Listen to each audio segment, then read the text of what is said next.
John Morgan and Mike Bond here in Las Vegas covering UFC 229. And look, it's the day we were all waiting for, the big press conference, the final press conference before the main event. But it didn't go exactly as we planned. Conor McGregor was late. He said that he ran into just a little bit of that Las Vegas traffic out there. I don't know if I believe him on that one, but he showed up late.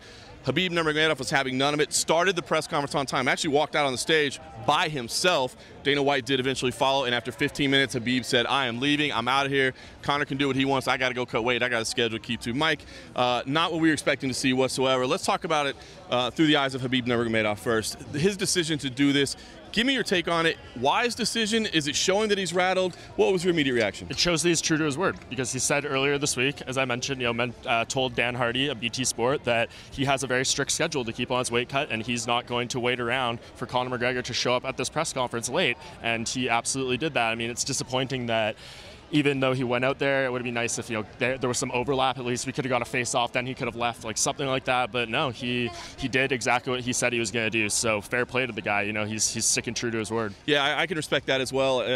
He does say he has a tough weight cut, and he doesn't want to delay it at all, and I can respect that. Also, you know what else?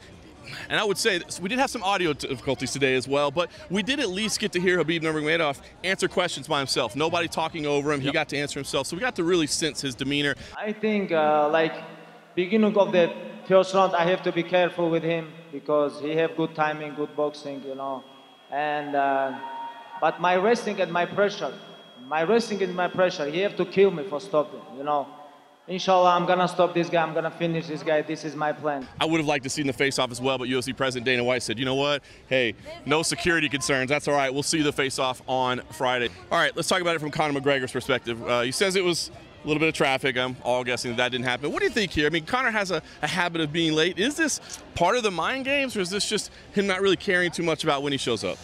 Is it even a habit at this point? It's just a routine, It's part. When was the last time a Conor McGregor media event of any sort started on time? Besides weigh-ins. Dana said that'll be on time. Just because that's more of a commission thing. He only has to answer right now to the UFC. Tomorrow he has to answer to the commission. So for him, I guess it's just part of his deal. It comes with the package. If I was Khabib, maybe he should have showed up late, and then there would have been some on-time overlap there. But nevertheless, he came. He said what he had to say. And I did not plan this. I tried to get here. You know yourself, I'm only a couple of minutes late, for fuck's sake. The man backwards cunt, he should have just stayed put. But whatever, that's a sign. He doesn't want to be around me. He doesn't want to be around these people.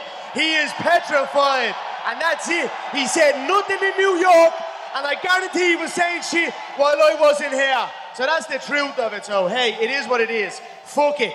I've given you enough bleeding face-offs and all this shit over my years. So look, I'm here to fight this man Saturday night. He has to make weight, make sure he goes and gets that fucking weight off him. That's more important for me. I want him making weight. I want him to show up on Saturday night because he has pulled out fights very last minute, been rushed to hospital and all this other bollocks. So get that man into that sauna and cook him like a little chicken jaw rat that he is.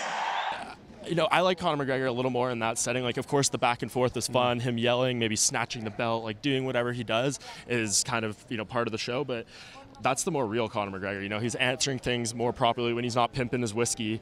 It's more true to himself, and you get more thoughtful answers, all that kind of stuff. So I can see the upside of both. But yeah, the only thing we didn't get was a stare down, and that sucked. It is interesting. I kind of feel like in some ways it was a positive. We didn't have the security concerns. We're not any worried about that. We did get to hear from both people individually without them necessarily barking at each other. So it was kind of fun to see.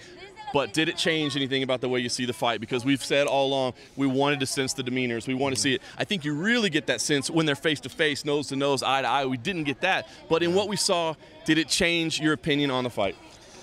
Not really. I mean, we had to make our official predictions for MMA Junkie earlier this week, and I picked Conor McGregor, and I'm assuming it's going to be a first or second round knockout if he does win, and I still kind of feel that way. The thing that I did notice, Khabib's face definitely looked more sucked out. Conor looks, how long are they weighing in 18 hours, something like that from now?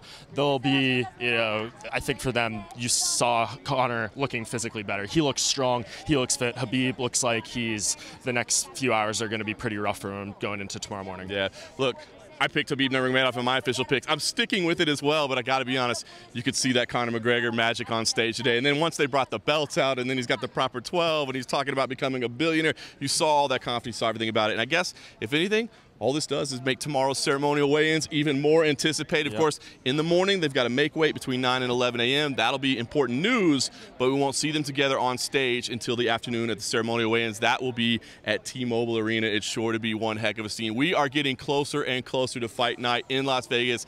Stay tuned to MMA Junkie for all the coverage you need of everything that's happening here ahead of UFC 229.